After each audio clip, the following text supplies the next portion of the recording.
ஜெயகுந்தக்கா, நான் வந்து இந்த ஃப்ளவரை பரோட்டா பண்ணணுன்ட்டு இதை துருவி வச்சுட்டுருக்கேன். பரோட்டாவை இது துருவி வச்சுருக்கேன். இதில் வந்து கொத்தமல்லியும் பச்சை மிளகாய் இஞ்சி எல்லாத்தையும் இதை அரைச்சி வச்சேன். இதையும் அதை இது பண்ணி வச்சுட்டுருக்கேன், அரைச்சி வச்சுட்டுருக்கேன். இந்த இந்த துருவலில் துருவிட்டுருக்கேன். இந்த இதை ஃப்ளவரை ஏன்னாக்கா பெருசாக துருவினாக்கா அது சரியாக வராது. அதனால இது துருவிட்டுருக்கேன். இப்போ வந்து இதுக்கு மசாலா என்ன தெரியுமா? இது வந்து பெருங்காயம், இது வந்து இது ஓமத்தை கொஞ்சம் ரெண்டாக கையால் பிசிஞ்சு விட்டு இதில் வச்சுக்கணும். இது வந்து பட்டைப்பொடி, அதாவது மிளகாப்பொடி பட்டைப்பொடி ஒன்று செய்யணும். இது வந்து தனியா ஜீரக பவுடர், அதாவது ஜீரகமும் கொத்தமல்லி வரையும் பொடி பண்ணது. இதுதான் என்னுடைய மசாலா. இப்போ வந்து உப்பு வந்து அப்புறம் போடுவேன். இதை வந்து முதல்ல எண்ணெய் வச்சுருக்கேன். இந்த எண்ணெயை வந்து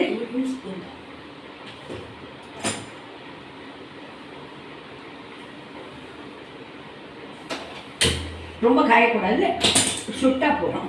சுட்டு வந்து இதை வந்து ஒவ்வொன்றா போடணும். முதல்ல இந்த ஓமத்தை போட்டுக்கணும். ஓமத்தை போட்டுவிட்டு அதுக்கப்புறம் எல்லாத்தையும் போடணும். இந்த பட்டைப்பொடி, இந்த பெருங்காயம் எல்லாத்தையும் அதுக்கப்புறம் இது வந்து தனியாவும் கொத்தமல்லி வரையும் ஜீரகமும் பொடி வச்சுருக்கேன். இதை போட்டிருக்கேன்.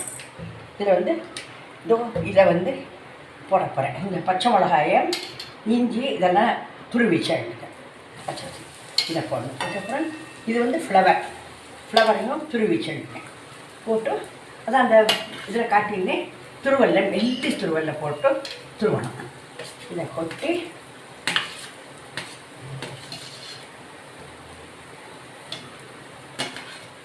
இதை கொட்டிட்டு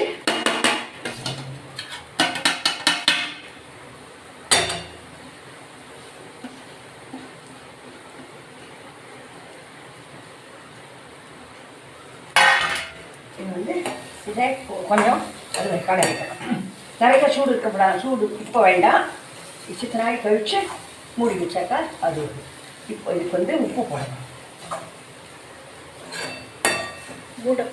இது வந்து இதுக்கு பேர் இந்த பரோட்டாக்கு பூரணம்னு பேர் இருக்குது.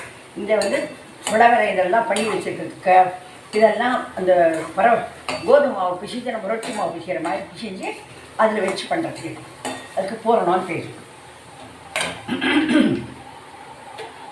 உப்பு போடுறேன் கொஞ்சம். இன்னும் உப்பு இதில் தூவிட்டு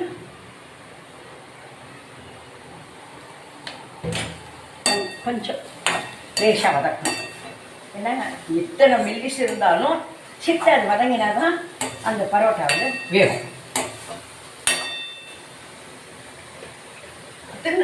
சாப்பிட்றதுக்கு சாஃப்டாக இல்லைன்னாக்கா அது மாதிரி சாஃப்டாக இருக்காது.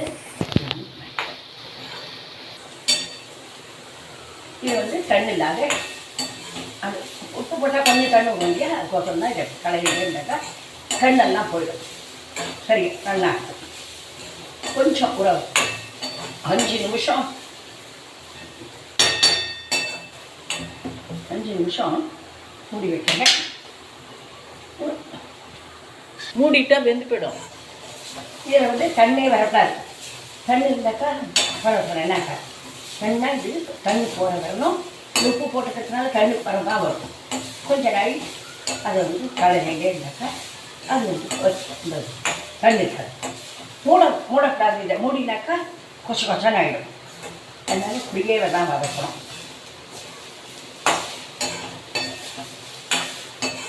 ஃப்ளவர் வந்து உங்களுக்கு தெரியும் சுருக்கா வெந்து போயிடும்ட்டு. அதனால ஜாஸ்தி கூட வதக்க மாட்டாங்க. தண்ணி போகிற வரைக்கும் வதக்கினா போதும். தண்ணி போகிற வரைக்கும் வதக்கினா போதும். இப்போ அடுப்பு அணைச்சிட்டேன். இதை வந்து கொஞ்ச நாள் சரியாக இருக்கும். இது வந்து இப்போது தட்டில் கொட்டிட்டுருக்கேன். ரெண்டு ஆறணும். இது ரெண்டு ஆற பார்த்துன்னு அதுக்கப்புறம் தான் பரோட்டா பண்ண முடியும். இல்லைனாக்கா அதில் பண்ண வைக்க முடியாது. இந்த மாதிரி நீங்கள் பண்ணி வச்சுக்கிட்டீங்கன்னாக்கா எப்போ வேணுமோ அப்போ போது மாவு பிசைஞ்சு அதை வந்து இதில் வச்சு பரோட்டா பண்ணிடலாம், சுருக்கா பண்ணிடலாம். இது வந்து பண்ணுறது கஷ்டம் இல்லை, ஈஸி தான். வந்து இப்படி சித்திராகி ஆறணும். ஆற பார்த்து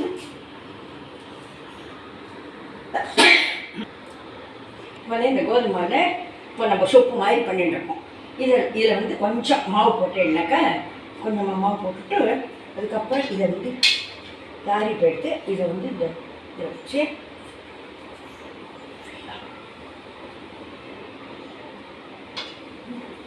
வந்து இந்த நம்ம இது பண்ணுற மாதிரி தான், குழம்பு பண்ணுற மாதிரி தான். ரெண்டா இதில் வச்சுட்டு இதை ரெண்டா மூடணும்.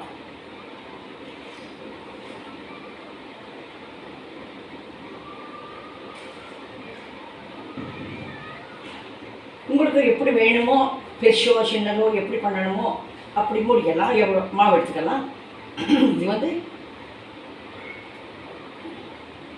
இந்த மாதிரி மூடி விட்டு அதுக்கப்புறம் இதை மாவு துவச்சுட்டு இதில் கொஞ்சம் மாவு போட்டுக்கணும், ஏன்னாக்கா ஒட்டி விடாத இருக்கும்.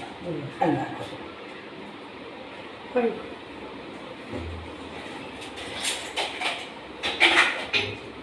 வந்து நம்ம ஜாஸ்தி அழுத்தப்படாது, நீ நிதானமாக அழுத்தணும். ரொம்ப அழுத்தினாக்கா அது பூரணமெல்லாம் வந்துடும், ஒல்லாயிடும்.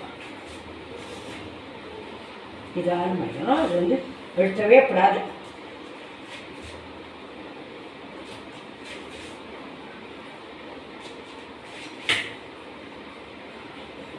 நீங்கள் மாவு எடுத்துக்கிறதுல பொறுத்தருக்கு பெருசாக ஆகுது, இல்லைனாக்கா மாவு 40% தான் எடுத்துட்டுருந்தேன்.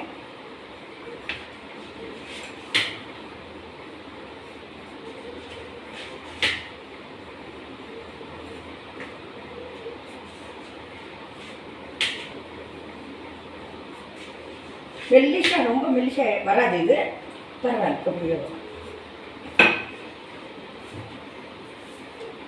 நிதானமாக தான் தோசை காயணும்.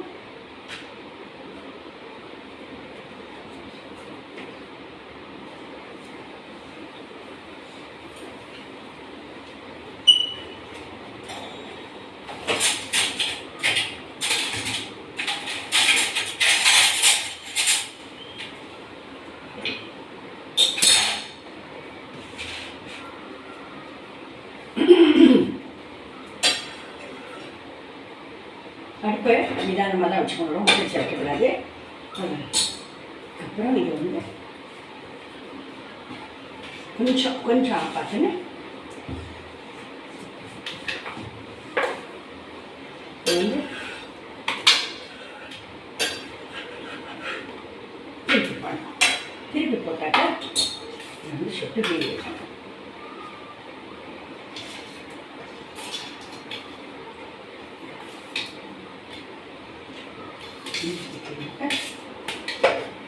நெய் ரெண்டே கலர் உங்களுக்கு எது இஷ்டமோ அது ஊற்றிக்கலாம். நெய்யிலே நெய்யில் இது ஊற்றினாலும் பரவாயில்ல, எண்ணெய் ஊற்றினாலும் பரவாயில்ல.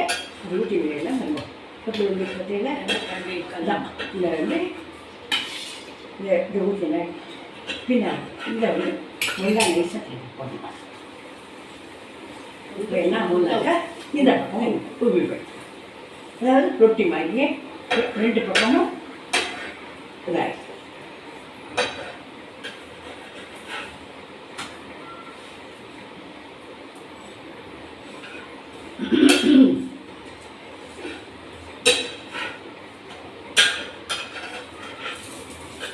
ரெண்டு பக்கமும் நெய் தடவிண்டாச்சு, அது நெய் தடவினாப்புல ஆகிடுது.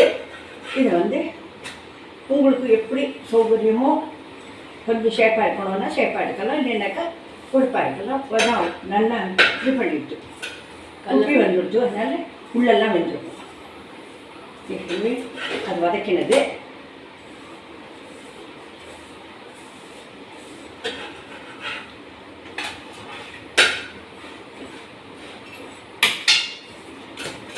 இது வந்து ஃப்ளவர் பரோட்டான்னு பேர். இது வந்து பூரணத்தை பண்ணி வச்சுட்டு வரலாம். நீங்கள் முதல் நாளே பண்ணி வச்சுட்டு அப்புறம் மறுநாள் ரெண்டரை மாவு மாத்திரம் பிசிஞ்சு பண்ணிடலாம், கிடுகிடுன்னு பண்ணிடலாம். ஒன்றும் ரொம்ப ஈஸியான வேலை தான்.